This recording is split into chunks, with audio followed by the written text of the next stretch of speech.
Welcome, everyone. Thank you for joining us today. I'm Gus Falgene, VP of Sales for Kegel. Joining me currently is Don Agent. No introduction needed for that man. He's legendary in the bowling world. Also joining us will be Bill Walters. He'll be coming here, joining Donnie here shortly, but I just wanted to welcome everyone. Thank you for joining us. It's kind of an interesting topic, Donnie. You know, we've done a lot of maintenance webinars and seminars, but when most people think maintenance, they're thinking what? Pinsetter parts. They're thinking lane machines. Lanes. And when you say center lane care or something like that, what do people think? You know, I think what we're going to talk about today, and Bill and I discussed this, you and I had a little bit as well, that what we're going to discuss is kind of, I don't want to say it's gone by the wayside, but it's almost a lost art when you're really talking about the importance of focusing on, you know, your gutters, your gutter cap, you know, not from just a cleanliness standpoint, but that everything's structurally mounted properly and intact. Your approaches, I mean, you know as well as I do, you can have the best, you know, lane pattern out in the world, and if you know you can't slide, you can't get to the foul line. Is that a problem? And there's, you know, and there's different procedures, as you know, we've all done with approaches, and it's not that some are, you know, not as good as others, but there are, you know, combinations of these processes you can do. Maybe it's not just dusting with mops, it's also using a buffer and some of these other cleaners and conditioners, and then going all the way through the pen deck area as well. I mean, you know, when we talk about kind of we're really focused on that settee, you know, bowlers area, you know, to the masking units. Exactly. That whole area, what that looks like. And a lot of that is perception too. When customers come in and your gutters might not look very good, and there's things that have been in there the last time they were there, you know, that's important. I mean, we hyper focus so much on so many aspects of the bowling center. We truly felt today that this was a focus that we wanted to kind of educate and bring some light back into. So I think it's very going to be very, you know, educational. Like you said, different procedures, how different people do things. And we've got a lot of new people that are entering the industry right now as well. And when you've got a lot of the pop-ups of different FEC business models and things like this, you know, these people may not necessarily be on staff, veteran industry people like ourselves. Taken for granted a lot of times. Correct. Where all of a sudden, hey, you know, I mean, there's dust or dirt on the approach, they're grabbing a broom. And, you know, we're going to talk about reasons on why you want to isolate, you know, what you use in certain areas so you don't cross contaminate. And ultimately maintaining those areas help other areas. Correct. At the end of the day. So, well, thank you, Donnie. I'm glad we can put this on together. I'm going to go ahead and bring in Bill and let you guys get to the meat and potatoes of today's special. He's got the easy job. He gets a slide out now. Bill and I will take the rest. But I thank you for joining us. It's good to see you as always, thank you. Friend. Well, you guys are the experts. I'm just kind of. Well, we'll let the audience determine that after this is done. But, thank you, Bill Walters. Come on in and join us. Thank you, Donnie. Take care, buddy. Come on in, Mr. Walters.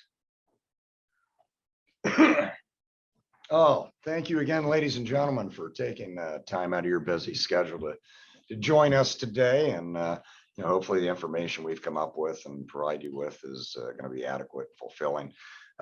My right-hand man in all things Pinsetter related in my life the last 5 years is Bill Walters. You know, he brings with him a substantial amount of experience. You were a head mechanic for 40 plus years. Yes. Uniquely at one bowling center. You know, so between him and myself, we've got about 70 years of experience, a little bit more. I've got 35 total into it with another 25 years here. So I guess at that point, we're going to go ahead and get started. I'm going to go ahead and open up the PowerPoint. And can everybody see that?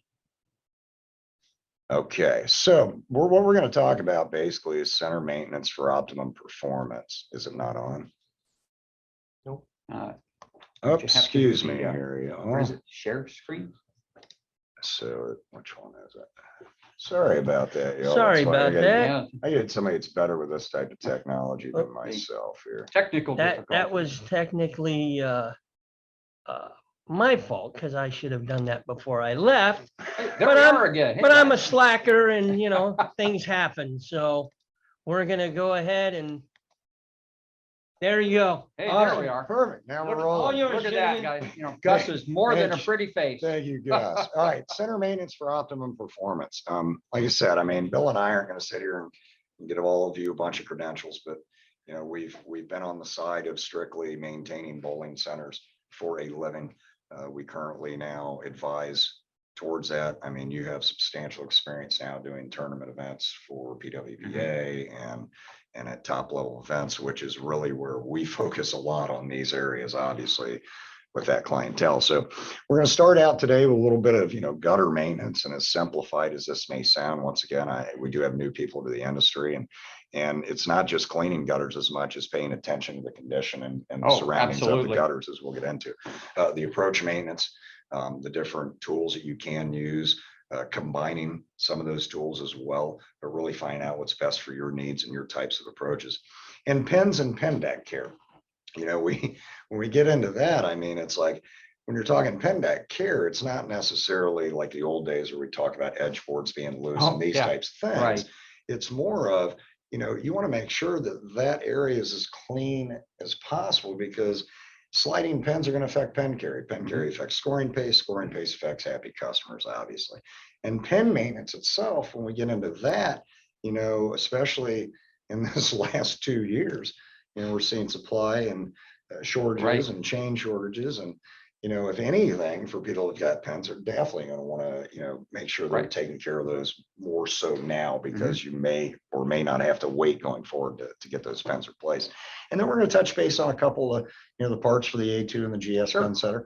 A couple of mine are not Pinsetter related, but they are in the area of the Pinsetter, which we'll talk about. But we kind of picked up our favorites that we like. So that being said, I think we'll go ahead and kick off and start with gutter mops. You know, gutter mops, out of all the mops, in my personal opinion, they seem to take the most of the beating. Oh yeah. I mean, when we're dealing with approaches, obviously we're dealing with a flat surface, and it's pretty self-explanatory. But with the different styles of gutters that are out there, we have a lot of older gutters that are out there. When you're dealing with vinyl on steel, and things that had brackets that mounted different styles of bumpers out there. Correct. And all these things are not only gutter mop snags, you know, but it, you know, by adding cameras and ball detects on capping, and it just made this job a little bit harder. And I don't know if that's what's kind of made people step back from that. I mean, how often did you do gutters in your center? A minimum of 3 times a week. You know, if it was a dry, dusty day or a week that was, you know, there was a lot of stuff in the air, you know, I would bump that up to even 4 or 5 times a week. Just depended on how much was getting in those gutters. You know, the whole idea behind it was not only to keep the gutters clean, but it gave you a chance to walk up and down every single lane in your bowling center and run that mop through those gutters to look for any anomalies. Because believe it or not, you know, you start getting a lot of dust, a lot of dirt built up in your gutters, and if someone buys a brand new plastic ball, throws it into the gutter, and they come back with these fine scratches, you can instantly go down and look into the gutter and you know what has happened there. Exactly. Same thing with your coupling screws. If you had the old plywood style gutters, nails would back out, and ball damage would happen, and immediately they were like, look what your machine did. And it technically was not the machine. It was gutter related. Yep. So being able to walk those gutters several times a week, you know, will pay off in spades. Absolutely. I mean, you really need to watch what's going on out there. And that's really where I was at. We were at about 3 times a week in the 80s, but I worked for a proprietor in Sarasota named what we called him Mr. Hubbard, but his name was Richard Hubbard. And we did them nightly, every single night before closing. And then in the morning we would dust lanes, and you know, that's something we're not going to discuss right now because that's a whole nother thing. But one of the things that I remember is there were some different style shapes of mops. You remember some of the mops were like almost miniaturized approach mops, you know, where, you know, I always preferred the ones that were shaped almost like the teardrop, or the sole of a shoe shape, because it just conformed a little bit into those gutters. And really, when you're looking for the mop heads, I mean, I had 4 of them minimum in the back. That way I could rotate those out. And, you know, they do get the most abuse. I mean, we're talking about handles and frames. I mean, that stuff lasts for years. We also do obviously sell those, but the mops themselves are something especially you got to keep on top of. Yeah. They're machine washable, they're cotton stranded. Right. And that's a big difference with our gutter mops versus like our synthetic approach mops, which we'll get into here shortly. But these are very essential to have in a bowling center and to be used definitely multiple times a week. When we get into the approach mops, we kind of added some different lengths, but I think you and I are probably most used to the 36 and 48 inch Right. length, okay, predominantly. And that's what I kind of refer to as a traditional length. But we've got nowadays, though we had some back in the 80s, I mean, there's a heck of a lot more predominantly synthetic installations today Sure. with synthetic approaches. And we kind of balance that out because we found out that, with our approach mops, we've split it up. So we've actually got a set, which is a white and a green that you can see on the screen, the first two. But these mops are actually of a microfiber material. Mhm. Okay. And this is more of a closed looped weave. It's good for the textured approaches, somewhat better than what the last mop, the industrial approach mop that's white, that goes back to that cotton stranded fiber that we're Right. utilizing for that gutter mop. And that has a little bit more absorbency. And, we're not running into the problems with the synthetics as far as being porous that are going to trap a lot more things. Right. So we can get away with that cotton stranded mop or the microfibers we prefer. And we offer the two colors, just simply, to have some options for that. Sure. But the nice thing that we added on later on in the line was when we went to just an all point utility mop. And this goes kind of back to where, for those of you that may be entering the business, the reason we color code a lot of these things are so that you don't cross contaminate or cross use. So essentially, like, you don't want to take your approach mop that you're delivering a perfect result to your bowling customers on a daily basis and go back behind your pen setters and sweep the pit area and then go back the next day and use it on the approach. Right. And vice versa, a utility mop per se, which this is also a microfiber mop, perfect for settee areas. Right. And especially we offered an 18-inch size in this one for those smaller kind of intricate designs and Sure. and some of the FEC designs. But the utility mop itself, just referencing blue, is going to be back end settee and keep those mops separate essentially.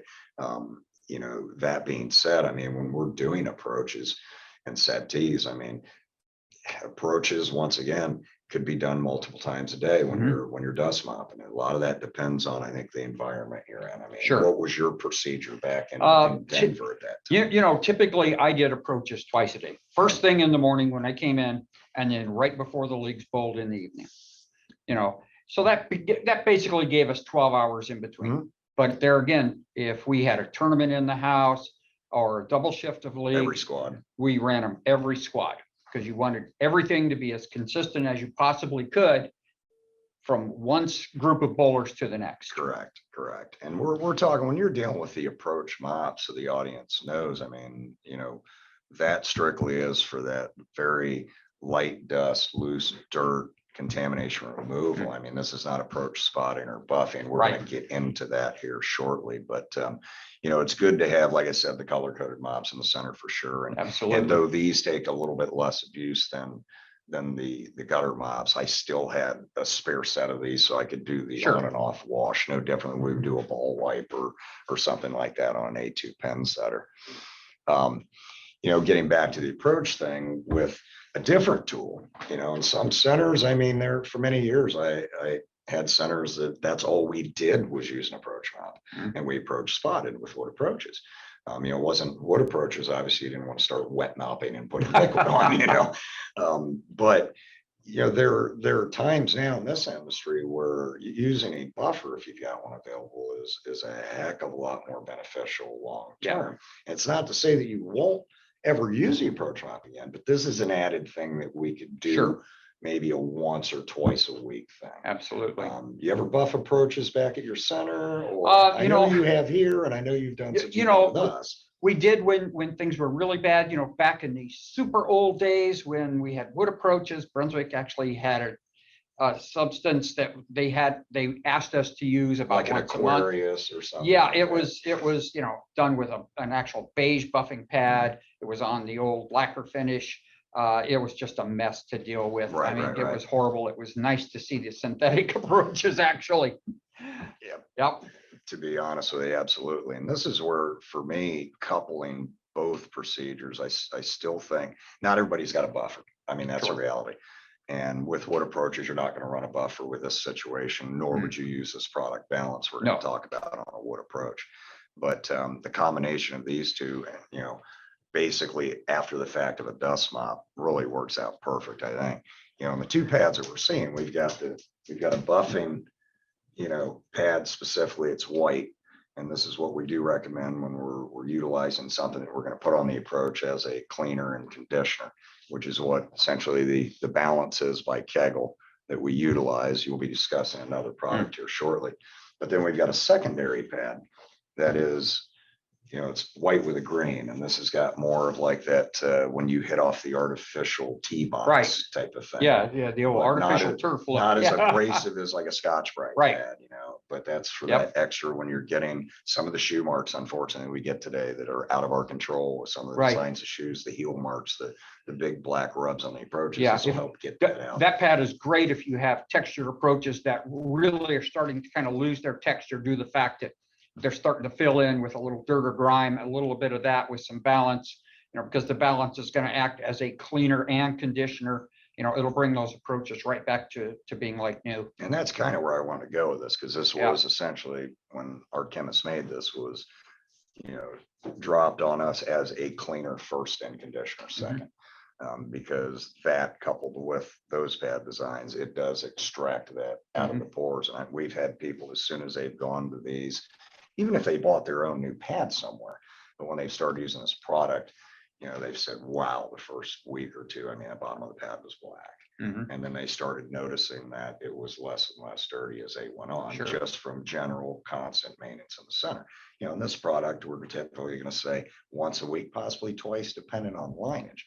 But we do have another product out there as well, which I'm going to let you reiterate on, because you obviously are the front man now for the cubic AMF line. Right. The Kegel has taken over. So I'll turn that one over to you, Bill. Yeah, we've got the Sureslide product. The Sureslide product is a conditioner. It really is not designed to clean the approaches so much. You will need to spot clean, using ISP, isopropyl alcohol. You need to have the approach clean. Then you can use Sureslide. Okay. You can use it under a buffing pad, preferably a soft buffing pad. And you can also use it to basically do Spot spot the approaches of, Spray individuals. bottle. Yep, you typically will use a spray bottle for either one of those applications. If you're using it to just spot approaches, you want to use a nice soft towel, and you want to use a minimal amount of product. You always can add a little more, but it's hard to take a little bit away. And of course, and with any product you put on your approaches, you want to start at the foul line, go back towards the front of the building. You never want to apply product and go towards the lane, because then you run that risk of crossing the line of death. Yeah, you could open up some nasty doors on that. Oh, boy. And talking about, the difference between this product and balance, also, we just refer to this, this comes in basically like a ketchup bottle design, Right. so that it's basically just a quick squeeze, a nice Sure. little stream, and you go with it. The spray bottle works great for that product as Right. well. Just make sure that when your arm's down, keep it down lower so that you're not atomizing Yeah, throughout right. throughout the bowling center. But both good products with definitely different uses. Let's get into the pen deck area. I mean, it's out of ranges, so sliding pens, pen carry deficiencies due to that.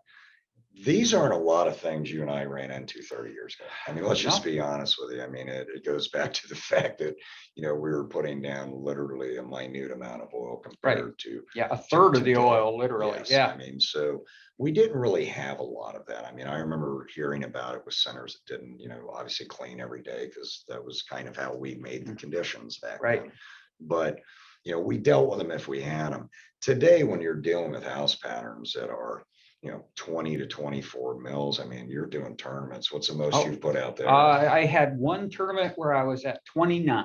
I mean, that's a ton. Yeah, that's a lot of When oil. you're out there. talking about back in the 80s when we could have been possibly putting 48 mils, depending on the situation. I mean, yeah, that's a lot. And so obviously oil is a liquid, a ball is a sphere. It's going to grab it, transfer it down, and to some degree, it's Right. going to get in the back end. So there are products to eliminate some of those areas. Obviously, Sure. if you're running your lane cleaning machines, if you've got our machines, you've got the ability to clean the pen decks in a lot of cases with an extra, last squirt distance or a pen deck spray for some of the older technology, but then if you've just, it could be the nature of your pen decks and the condition of them. Yeah, well. yeah. Pen decks, condition of the bottoms of the bottoms of pens. the Yeah, pens, all these things. So Yep. to eliminate those factors, I can say that these two products do definitely make these go away. Yep. If people are having problems in the field, you've basically got a liquid product we make called Spot On that essentially you can put in a spray bottle and you can spray that pen deck, clear the pens off, obviously on the lanes first at the end of the night, or maybe first thing in the morning before he's going to come in, spray that on there, give that about 20 minutes or so, let it set up and dry. And, depending on your lineage and what have you, how many times you do your lanes, you might have to do that, once or twice a week. It just depends. Kind of a more permanent solution, ironically enough, is on the right side of the screen. We see a pen spot with a clear, what looks to be a clear adhesive piece on that. We actually set up kind of a small example. right. Yeah. This is a product that we actually purchased a company in 2020 called Pinsetter Parts Plus. And this is called a no slide pen spot. And what I really liked about these, I'm gonna have to get out of frame. What I really liked about this product, and we're just using a piece of synthetic panel. There's no oil on this or anything. I put a small screw in the base of the pen. And if I can get this wrapped around here. So literally to kind of simulate, imagine if there was oil on a pen deck. I can pull a straight pen, nothing on the surface over that. It's going to slide. Oil, it's going to make it slide even worse. With this product here, which might be hard to see, but it's a self-adhesive disc. And it's a 3M material. And that would go right over your pen spot. And then in the event that you get some oil on the pen deck, and it started pulling the whole panel with that. Right. Yeah. So, I mean, both products have to be, they don't last indefinitely. You have to either reapply Spot On occasionally, or, with these spots, they don't peel off this easy. I've had this on and off of this many times today, but, with this type of pen spot, I mean, you're looking at typically, 9 months, once again, depending on the lineage, you might get more than a year out of that. Come in packets of 9. Right. But for those that have never used them, even if you've got a few lanes that you have problems with them on, once again, it could just be the pins you've got in those lanes, and the conditions of those bottoms. So, another thing that could eliminate some calls, inconveniences to the bowlers, but also, things that do affect scoring on top of that. And one advantage of cutting down the number of out of range or off spots that you have is also that's going to lower your frames per stop on your pin setters, and it's going to be easier on your pin setters, especially if you have older GS pin setters with a much thinner metal on the bottom of the tables. Out of range pins. It turns into quite a mess. So if you can prevent those pins from sliding off the spots and staying up, it's going to be a win-win and win 3 ways. So as long as the pen deck's clean, we've got 2 solutions we can kind of eliminate that with. But then let's get into pens. And this is something that we know for sure has kind of gone by the wayside. Oh, absolutely. We all see it in all the bowling centers. All of us come from a time where we had 2 sets of pens. You rotated pens. You had a pen room. And for those veterans that are out there that remember this, and that's unfortunately not the case today for a variety of reasons. But, more importantly, we talked about gutters, and, when Gus was on here earlier, as far as the, appearance of bowling center. I mean, you got this multi-million-dollar beautiful bowling centers, your gutters look horrible. It sends a message to the people. Well, it's no different than your pens. What are they looking at for 90% of the time they're in there if they're on the approach? Mhm. They're looking at the pens. Right. They're not looking at the snack bar. They're not looking at the, Yep. the nursery, or Yep. the game room. If the pins are the target. And it's such a simple procedure that you can do. I mean, God, quarterly, we used to do them. I mean, I'm not saying you got to do these things every month, but quarterly, 4 times a year, clean your pens. And a lot of it depending on, the zone you're living in. I mean, as far as the dirt and dust content, if you're in the desert, you're going to have some different stuff, obviously, with Sure. things getting tracked in than you might have in an area not like that. But, that brings us to, pen cleaning machines. This is by far one of the easiest ways. I mean, we came from the 5-gallon bucket Oh, days, yeah. and sitting there with an SOS pen and the whole thing. But, the pen shine machine, I took some clips of you in there because I thought this would look good Yeah. for the deal. But, very easy loading. Base of the pen's going to go in on a male receiver. Got a couple of spikes that are going to hold that Right. wooden base in place. And, from that point, the head's going to lock in, Right. right there. That typically is going to take, that machine is going to take an entire container of the cubic AMF pen cleaner. Right. Because that is obviously Yeah, it is a ready to be used. ready to be product. used. Yep. And that's where we'll touch base on that. This also comes with a nice sanding disc on the side that's geared up to the motor. Because we talked about conditions of pens and pens sliding and everything. Mhm. Was, those pens get rounded and Right. more so than they need to be. It's Yep. it's nice to be able to flatten those bottoms out a little That's bit. it. take Yeah, some of because those marks off. as that wood dries, it Sure. pulls away from that ring on the bottom. Correct. And now instead of having a lot of surface area, you're just on the ring. Yep. So And you that's what we can don't want. you can true that surface once again, and make those pins fall over there again. We all like to see the pin fall, not slide. Yes, correct, correct. And, clean pens also, some other benefits that's going to give you is it's going to give you better pen setter performance. Oh, absolutely. Okay, and you talk about, well, how's cleaning pens going to, increase the life of them? Well, I know on an A2, if your pens are in horrible condition, you probably are going to get turn pan jams and blackouts and things. Oh, yeah. Things that are pin killers. Mhm. Okay. Yeah, the things that eat the That pins up. destroy pens, so that's where I kind of lean towards when I say Sure. get more life out of your pens, because keeping them clean is going to essentially make them run through machinery a lot better and more efficiently. You bet. And we got the 2 products here. I mean, we've had the Kegel product we've had for a while. These are different. The Pen Shine, which is a Kegel product, that is a concentrated Mhm. deal. Now that's going to make basically 12.5 gallons. Right. Once you dilute that, which would be, 5 times of filling one of our, Pen Shine cleaning machines. But, essentially it's a very, very good product that goes a long way for the Mhm. cost. The Pen Keeper, though, is not a concentrate, correct? It is not. Okay. Why don't It you is give us a ready little to bit on use. that?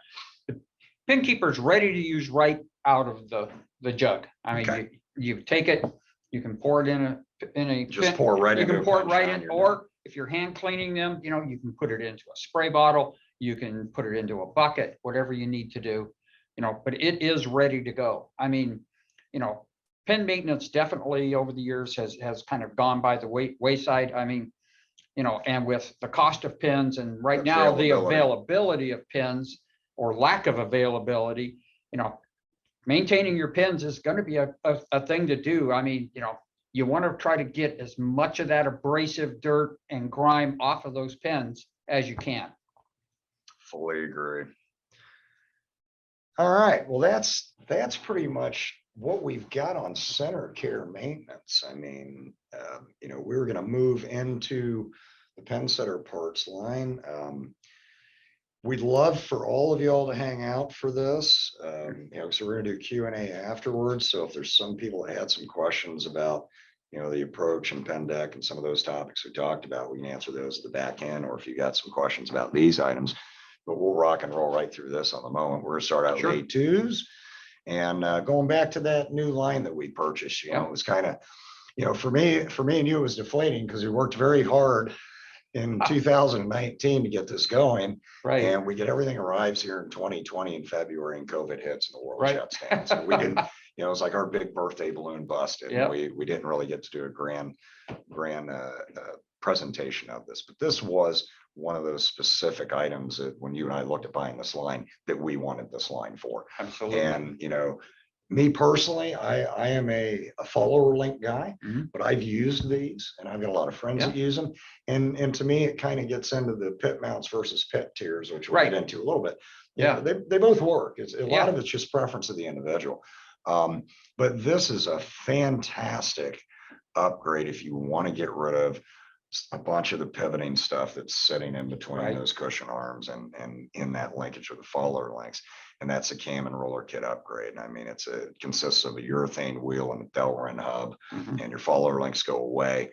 And pretty much, I mean, lubrication gets cut down extremely in that area Right. as well.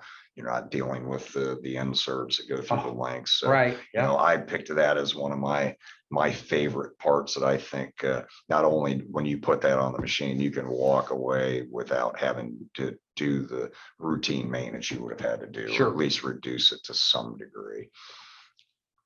This was the one I said in the beginning where, it wasn't fair to say Pinsetter parts, but this is on the Yeah. kickback, which holds a Pinsetter. And why I showcase this is we put these on ours, remember, because we had the peel offs. On R2, we had the fibers and glue, Yeah. the old glue. It took us like 2 days to peel these things off, and part of the wood came with it.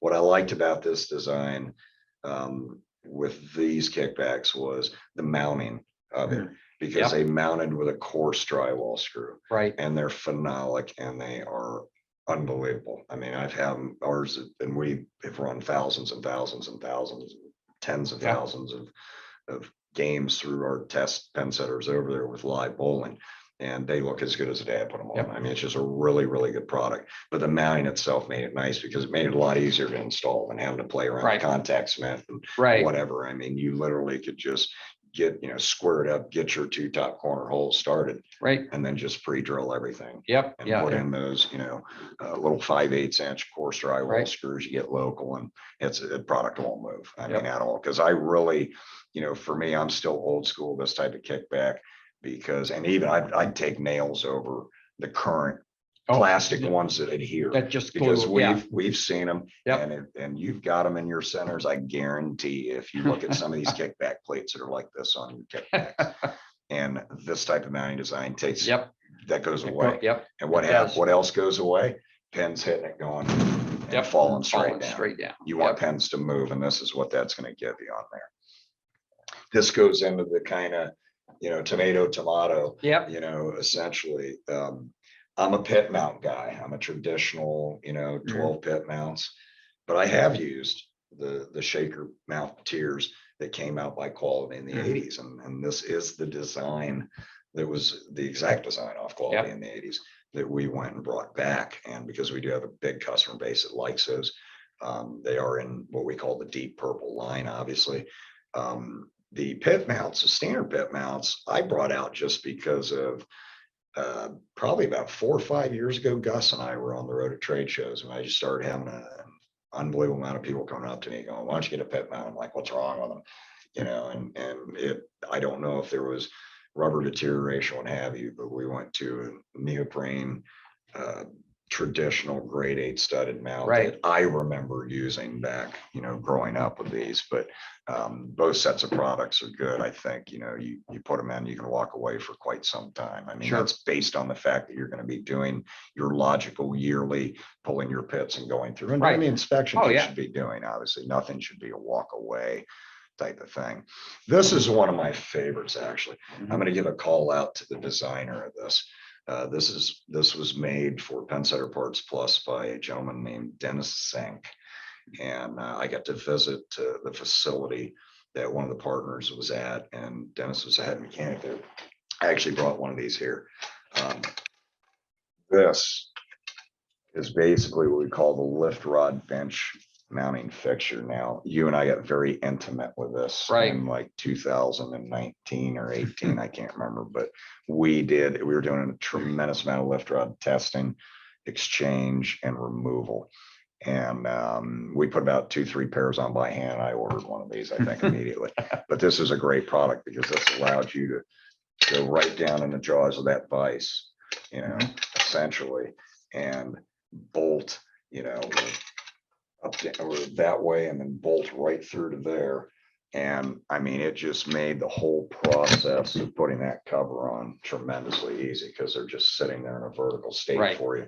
You know, I've done them in the machine. So have you. Yeah. I've done them on the ground with my foot up, trying to, you know, not blow up the rod. Right. And that's another thing I'd recommend anytime you're doing lift rod cover, even though we don't sell one, I would still recommend that you go get from a different source, one of these valve tools, because Right. we actually have one. I'm not sure if it was a quality product or what it was back in the day, but that's a lot safer that we're not blowing up tubing when you're trying to run compressed air through it and what have you. But really good product. Thank you, Dennis, for that. And that's a one-time buy. You buy that one time at a bowling center. You got Right. 3 or 4 bowling centers, you buy one. Yep. I mean, and you just share it when you got to have Sure. time. I would hope you're not going through lift rods and having to take cover off every year. I mean, that's not the point behind that. But oh, you got a little too fast. This has been a big one. And for those that haven't seen this before, this is our Super Duty rake board. This is made out of 5/8 inch high density polyethylene. And because of the screen size, and I don't want to injure myself trying to attempt this, but you can literally bend that rake board to where you could almost touch ear to ear and straighten that back out because of the nature of the material. And there may be possibly some of you that are on this webinar that have seen us do that in the field, because we've Right. done it at Expo and we've done it at trade shows and that type of thing. I don't ever say that things are 100% guaranteed for life. Pretty much, this is the only thing I've ever made that I'd say, if you ever break one, I'll give you one. I don't Right. care how old it is. I mean, it's just, you put one of these on, that's it. I mean, and we've just sold a tremendous amount of those. And considering that, you know, fiberglass and the quality of some of the old type styles of those rake boards are not really at the level that I'd like to see them. You know, this by far will outperform anything out Sure. there. And I will Yep. put my money where my mouth is Yep. on that one. Bill, I think I'm gonna turn that one on to you because All right. this is your wheelhouse now. my Okay, friend. good deal. All right, we're into some GSX type parts. Couple years ago, I was actually watching a lot of GS machines, including the 2 that I have here at Kegel.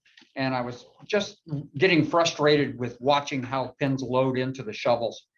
I started really digging into it a little, and I realized that a lot of wear happens to the shovels, to the 2 large track wheels and also to the small track wheel. The pivot lever on the shovel where it goes on the square shaft starts wearing out, starts getting a lot of slop. And as a result, the shovels actually will start to sag downward as they're trying to lift the pin. Well, a brand new shovel from the original manufacturer is pretty expensive. You're about $60 or something? They're about $50? $50, and you have 14 of them on each machine. So of course, you know, being an old school mechanic, I'm like, okay, how can I fix this problem and not break the bank? The solution was to come up with a kit so that we could rebuild it. The kit is very small, as you can see. It comes with 2 brand new large track wheels, comes with 1 small track wheel, comes with 2 bushings, because the square shafts have a tendency to become egg-shaped. Which you showed me when you Yeah. did this the Yep. first time. You know, if you're in there doing your maintenance the way you should and lubricating, that will never happen, but we all live in a real world. So we went with a bronze bushing that you can insert, put a few drops on there, and as we all know, bronze bushings hold oil, Correct. and hopefully you'll be able to get a lot of life out of that. If they do wear, Replace it. you can replace them. Exactly. It also comes with a roll pin so that you can drill 1 single hole and resecure the pivot lever This so is that it's where I solid. saw a lot of change right Yeah, there. yeah, with Not being a GS mechanic, Right. but by making that one change with inserting that roll pin, you can bring that shovel back to where it should be as it hits the bottom of the arc. The other things you notice on there is you also get new retaining rings. The retaining rings on the GS machine are all metric. If you lose one, it's pretty tough to run to the hardware store and get a metric snap ring. And as we all know, snap ring pliers have a tendency to turn into snap ring slingshots. Yep. So as a result, You've got 3 brand new ones there. Sometimes, as snap rings get old, they're just like X washers. Maybe you should They not won't spring reuse back, that no, again. So exactly. you've got everything you need to rebuild that shovel. What is the price on that, even though we normally don't Yeah. discuss it? But Yep, these go for $15. so you're talking literally, it could be a core, 25% of what a new shovel could be. retail Absolutely. almost. Yep. That's And pretty you've got a solid. shovel that you can now rebuild over and over Over and again. Yeah, no, I like that.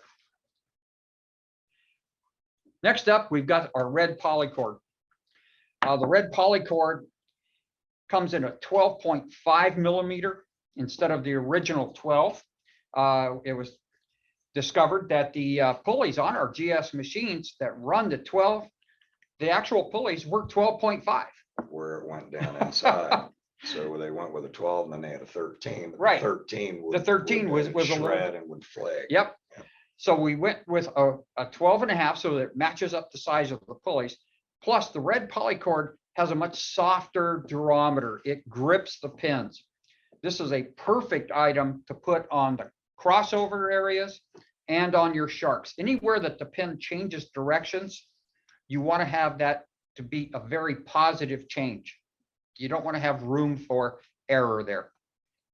Also has a very smooth surface. So when you do clean these, they are clean. You don't have to get in there and But it's really not scrub. smooth, slick. That's the That's thing. just it. Yeah, it has that tacky Yeah, feel to That's it. what impressed that- me when we started looking Yep. at that. Yep, that tacky feel grabs that pin.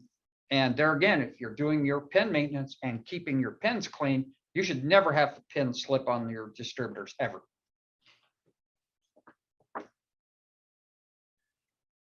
Which brings Yep, us to brings us another to, one of your inventions. actually, yeah, I came up with these 2 ideas. There again, I was looking at ways to help those pins where they were making the change of direction.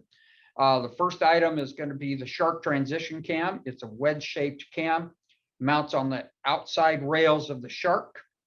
What that does is as the pin exits the shark, it's going to encounter the wedge and it's going to straighten that pin out quicker.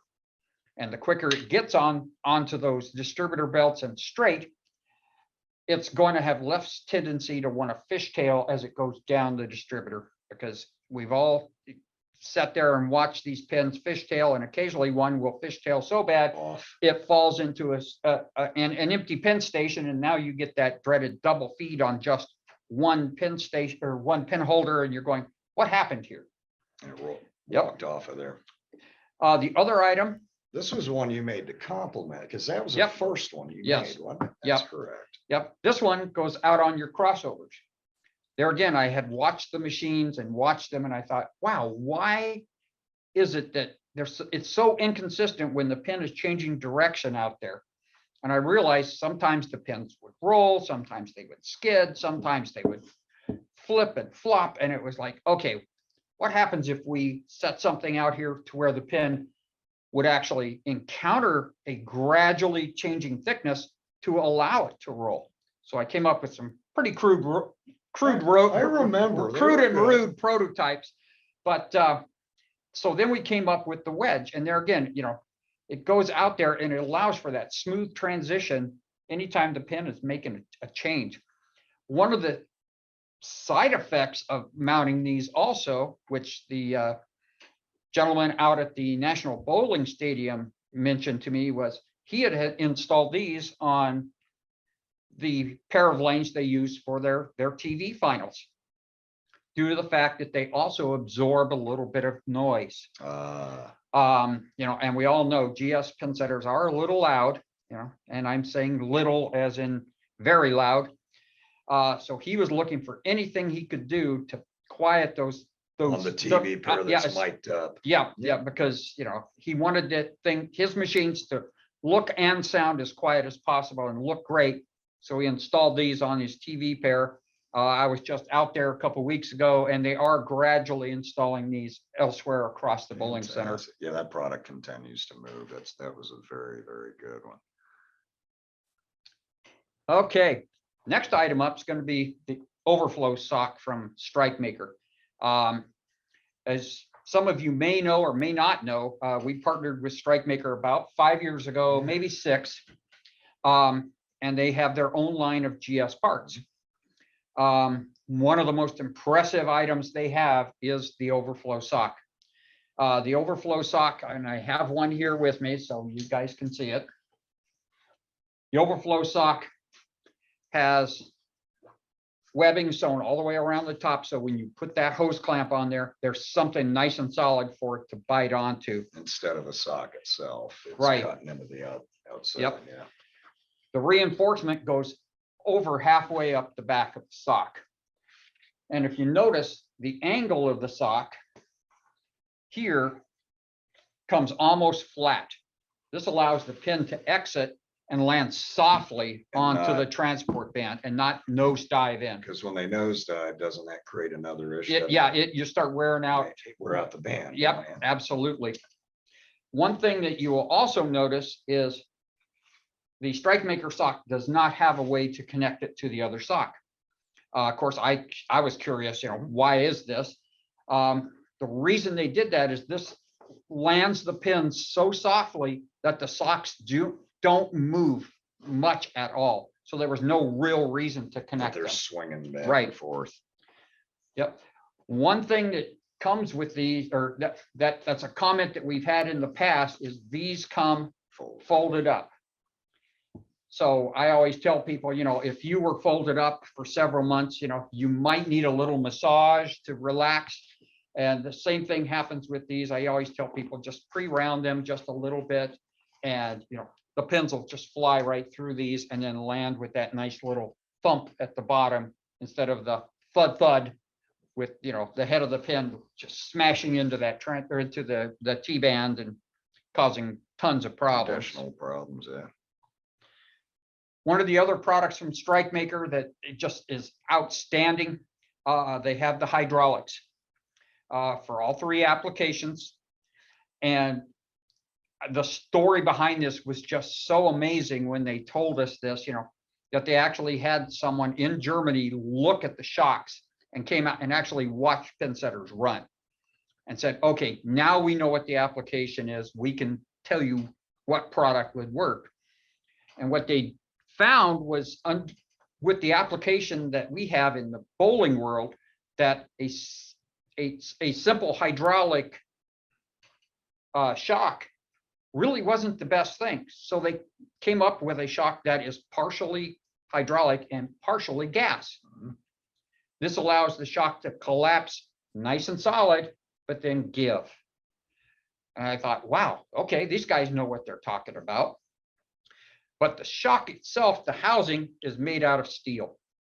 This way, you have a nice solid shock. The other thing that they improved was the plunger. The plunger is a thicker diameter, especially important on the stroke limiter shock, because you have so much Force. weight and force coming down onto that shock. You need to have that extra little bit of cushion. The other thing that really impressed me on the shocks was these shocks are warranted for 5 years. So if one fails, No questions asked. yep, I might want to see a picture of it just to Yeah, say- I mean, so I could say, hey, look, one actually did fail. You didn't beat one up. But, no, I'll tell you what, that was one of my favorite products that stood out for that Yeah, line as Yeah, well. that's a great product. Really, I mean, it is, as far as that goes, from that standpoint, that was kind of a wrap up. I mean, before we go into a little Q&A, if there's any, the only other thing I want to touch base on is, a lot of the public, we were shut down. A lot of people were in the industry last year in various countries and within our own as well. And, we were affected on top of that also. But one of the things we did to keep ourselves busy was a group of us got together and created the Kegel Mechanics Club. Yeah, the mechanics And, club. a platform for people to go on there and get information, and not a message board, something where you can go Right. get information, or if you had a question, you could ask somebody Right, directly. yeah, they could And, email us. And membership Yeah. on that has been tremendous and Right. continues to grow, and we put things on there every month, and Yep. and we're going to keep adding to that. So for any of you that haven't seen that, or maybe you've got some new staff that are coming in, please log on to that at www.kegelmechanicsclub.com. Go to the Kegel website, the main Kegel website, has a tremendous amount of information on there as Right. well. And you can link up through that also. But that being said, hopefully we weren't too long-winded, but Yep. do we think we got any questions? Do we have questions? No? Yeah.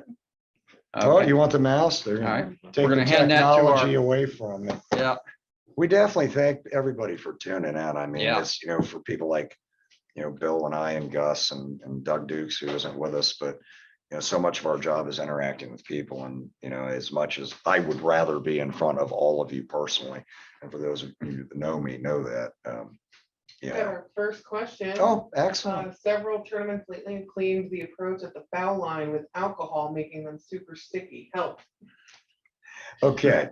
What ends up happening is we used to do the approaches with alcohol, okay, in a spray bottle and hot water with a T-bar and a towel. And we would do those on the PBA tour back in the 90s at like 4 in the morning when nobody was in there and all the lanes were done. And when you utilize alcohol to spot clean, and then you came back and you mopped with that hot towel, that procedure worked, and that got rid of any of that leftover residue that might have been. Because when we think about alcohol, we think, oh, wow, if you spray it on something, it dissipates, it's gone. It doesn't work that way when you're dealing with a leather sole on the approach. So using 100% straight alcohol only becomes deadly if you're saturating your approach with it and you're not doing some type of Right. secondary procedure to come back. and right. remove that. Even going back over it with a dry towel, anything to Something, get that little bit of residue off. Correct, Yep. something. And, it's alcohol has its uses, but I still Mhm. prefer, that as a spot cleaning measure typically. Next question in regards to pin maintenance. Do you allow any amount of water in the base of the pins? You really shouldn't allow a lot. Some will get on there while you're using a mechanical cleaner, even by hand. But you don't want to allow the base of the pin to soak in water. This was one of the problems with going back traditional days when we 5-gallon bucketed it, Right. because you were submerging a pin in a 5-gallon bucket of water and, that type of thing. But from this standpoint, when you're running, if you're not cleaning by hand, if you're cleaning by hand, submerge it, get it wet. Don't keep the pin in the bucket while you're scrubbing and you're sucking up all the water. Get Right. it out of there, clean it, Right. wipe it off with a towel and go from there. Yeah. You definitely, water and wood are definitely not good for each other. Yeah. If you're too using much. a pin cleaning machine, you might get a little bit on there, but it's not going to be much. And there again, as soon as the machine's done with its cycle, you pull it out. And, I always held the pin by the neck, and that's where I started drying. And you're dealing with hard rock maple too. So it's essentially, you're dealing with hard rock maple too. So unlike other types of woods, it's not going to be as, it's not going to absorb that water as quick. And going back to what you said, that's where the nice, the sanding disc is great as well. Right.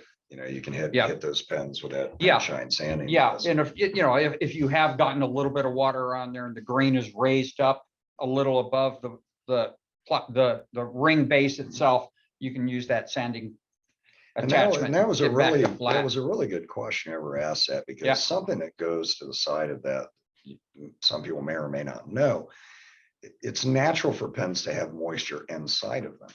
And in the South, when we stored our pens, we would have pen rooms that we had containers of water in there to regulate the humidity and the moisture intake in a bowling pin itself. However, that's moisture from nature, not moisture being Right. overburdened by humans. So excellent question. Oh, that coming in.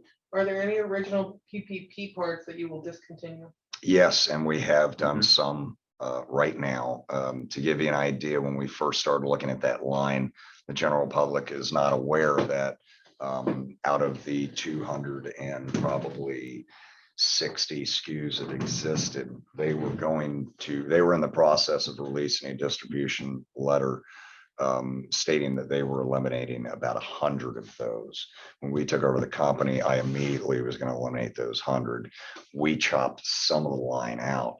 What has happened at this point is the only reason we would eliminate anything from any parts line I currently have is due to the simple fact that either I can't make it, I can't get somebody else to make it, or by the time it's made, it's so expensive that you're not going to buy it. And a couple of the items we did have to eliminate in the PPEP line were just that. Right. We ran into some items that, fortunately, because we make a lot of things in house, we were able to bring that process in and do it ourselves.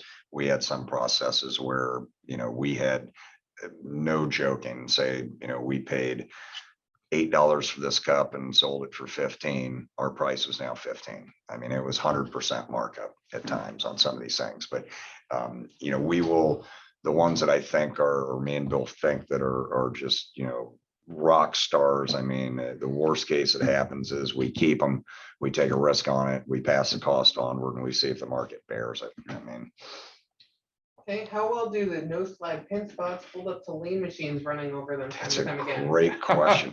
That's a great question, because a lot of people Yeah. don't think about that when you're putting that down in the pit area. And ironically enough, because Steve Nadali and, Scott, Mike, all three of the guys I've known for years, but Steve and I are very dear friends. And when he first came out with that product, that was one of the first questions I asked him from a Kegel Lanesman standpoint. Hey, Steve, I hope you ran lane. He goes, we have beaten this thing to death. And ironically enough, when you put one of these on your pen deck and a clean surface, and you can go a step farther where we actually like to use a little, like a 2-inch paint roller, just dry roller, kind of contour it on there. Now it'll take 3 minutes a baby to take it off. What's going to happen is the lane machine's not gonna ruin it, but what's going to happen is they will shrink over time, and the outsides will get the edges will get a little frayed. A lot of that is due to the pens and the pen bottoms themselves. But the lane machine itself, you're not going to leave residual cleaner back there or puddles of cleaner, and the squeegee is not going to pull off this 3M adhesive. I guarantee you. Should I be changing out my pins to let them rest, or is keeping them clean enough to keep them in good shape? Man, I would love everybody to rest their pens. That would be great. Gold star. I'm Yep. sorry, because to me, that again, that's a dead process. Yeah. It goes back to the It's- point where we had 2 sets of pens. I have never in my life worked in a bowling center, didn't have 2 sets of pens. Right. And we rotated out, whether you wanted to call them summer versus winter or whatever. But the reality is cleaning your pens is fantastic. You are going to get the benefits we told you, better performance on the pen setters, which is going to guarantee less damage to pens and all the things that go with bowlers. But resting your pens, man, it's no different than, tires on your car. You go out in the parking lot, you start smoking your tires in the car. You can only do that so long before you got to get off of that and give that a break, or you got to get new tires. Yeah. And I think if you've got the ability, or you can convince a proprietor to have 2 sets of pens, absolutely, I'd flip them quarterly. And I'll tell you what, don't let anybody tell you different. They'll last longer. I mean, 1 set of pens that never comes out of the pen setters may only last a couple of years before you start losing a bunch. You might have 2 sets, you get 5.5, 6 years out of. So you get an extra year out of each one of them sets because you gave them some breathing time. So. Okay, will there be another Top Shop challenge this year? Too close to the end of the year. Yeah. Ironically, there will be another one though, for sure. We got pulled in a lot of directions. To give you a little bit of a personal insight on here at Kegel. I mean, we have a small group of us that can do a large variety of things, and that small group has all been tapped out. I mean, like Bill, is on the road typically 100, 120 days a year, where most people in a regular job work 240. He's not even in the building. People like Doug Duke's gone. My head tech, Darren Davis, he's hit or miss in and out doing rebuilds. So what it becomes is all of us together really are the ones that put together all these things as a giant team. And the team's been just fragmented because our responsibilities have been so drastic this year. We had a lot of tournaments pushed back, trade shows changed, things like that. So not to make excuses, but no, there was a lot that goes into that. And we didn't feel like we could try to get that going. And then really we felt like we dropped the ball, or I did. So we chose not to go forward with that. Yeah. But look forward to, more things happening with the mechanics club. I mean, a lot of the ideas that we had, did kind of get pushed to the back burner. They were not completely removed from the stuff. No, absolutely. perfect lead in. We have a special request. Can Bill do a video on KMK for ball return remedies on GS Pinsetters? Yes, he can. I'd be happy to. I can also tap into one of my favorite resources, Mr. Ryan Hoven, who had worked at the South Point for a number of years. You know, and those of us that have worked on GS machines know that when they are functioning perfectly, you know, ball returns are extremely rare. But when they're not functioning perfectly, ball returns can put a lot of miles on a body. It's on the list without a doubt. And that's going back to that. Then we'll go to the next question. That was the other thing. We do like to shoot a lot of videos and a lot Sure. of mechanical videos for lane machines. And if you've been on the K&K website, we haven't done a lot of video stuff lately because Right. there's only a few of us that can actually do that. So, We have two fun questions. Okay. Someone wants to know if there's any GSX parts in the pipeline, and then also which pin setter you prefer to work on personally, AC or GS. Oh my gosh. Well, I'll give you the first one. Okay. Right now, I myself still have a couple of GS parts that we're working on. You know, I can't, of course, you know. We because do of- have one we can't go into. So Yeah, but yeah. actually there are some. in the Yeah, mix. yeah, there are some in the mix. That's all I can say, you know, especially due to some confidentiality things that are going on between ourselves and the originator of those particular parts. But yes, there will be some new items on the way. You know, actually, there are some actually being tested in the field right now. And that being said, for the person that presented that question and everybody involved, you know, if you've got specific things, a lot of the ways our parts line grew was essentially the way it started when I created KPP was off of requests of everybody in the field Sure. and some things I knew. So, you know, we might ideas come in or you say, oh God, we used to get this part this way. We can't get it that way anymore. We'll try to see if we can do it. You know? And obviously what you were talking about, if you have your own idea, then we go into a contractual agreement with you, which is with a non-disclosure, and then we create that for you and bring that to the market. And that's one of those items that will be coming forward. It happens to be that. Right. So, but yeah, we're always we're not in 100%, you know, we want to add 10 parts every year mode anymore, but our heads are always watching pen setters, trying to think of them. Okay, second question. Oh boy. You know, get us in a fight, man. We're pretty good friends now. Ironically enough, I'm an A2 guy. Blood to bone, period. All I ever worked on. I mean, I have learned some GS things because of my partner and dear friend Bill, but I am diehard A2. I've been around 70s, 90s. I've been around Odin's. I've seen some stuff that you can only see on the internet, you know, back of bowling centers in New Zealand. I'm an A2 guy. He's in a unique situation. I'll let him answer yours. Yeah, I worked on A's and A2s for 38 years and GS's for 8. You know, each machine has its good and bad points. You know, as far as, you know, keeping my hands clean, I will work on a GS all day long.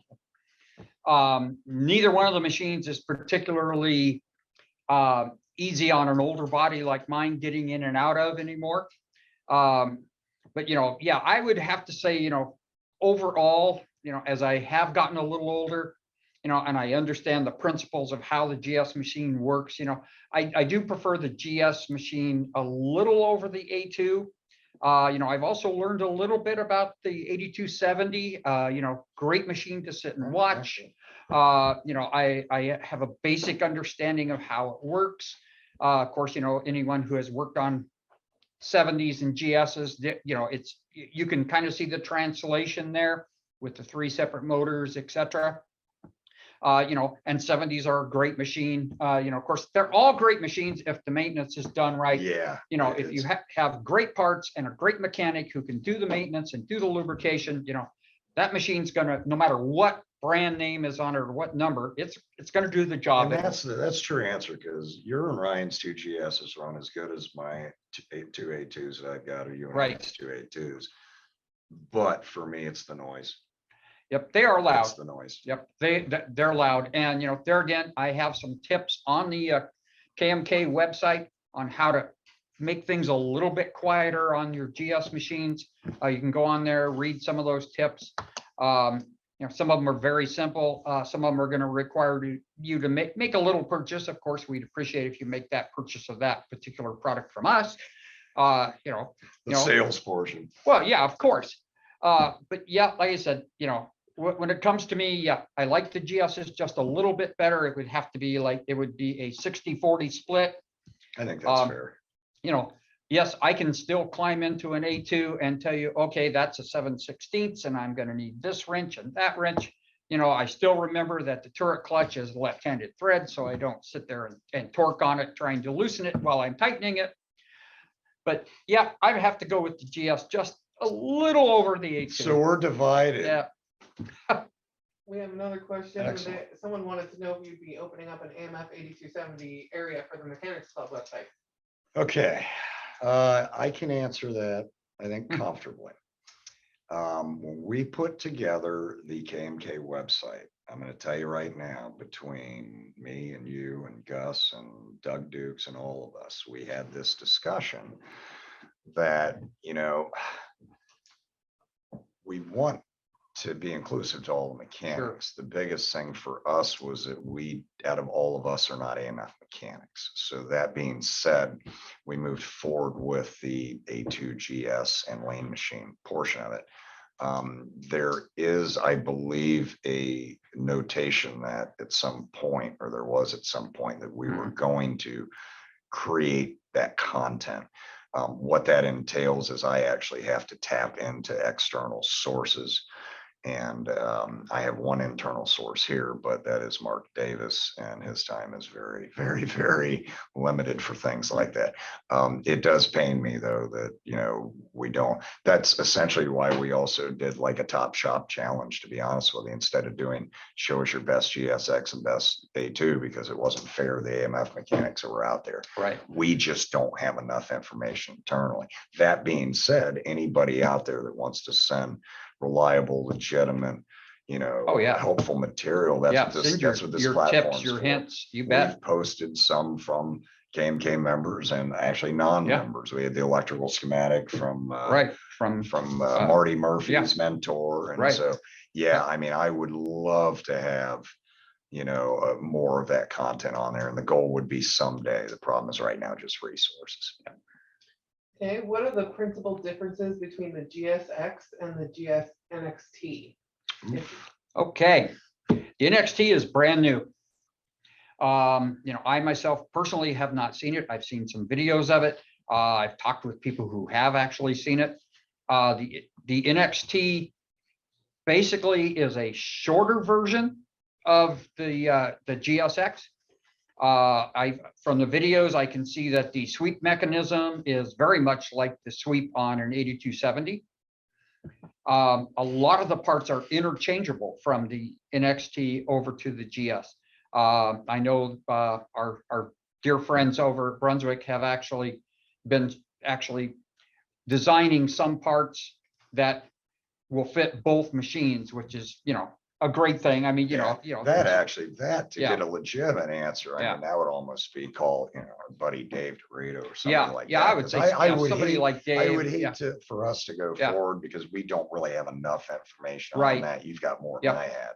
And there aren't a lot of commercial installations of the Yeah, NXT right that now. we've been able to see. Right. So that was kind of on hold for a little while. Yeah, if I it remember was. right. It was. So, is that it? Yeah, That was a great bunch of questions. yeah, good questions. Really good. We hardly ever get questions. I'm excited. Yeah. It was better than the seminar. Yeah, and we Thank had you all. answers too, which Yeah, is we actually great. had answers.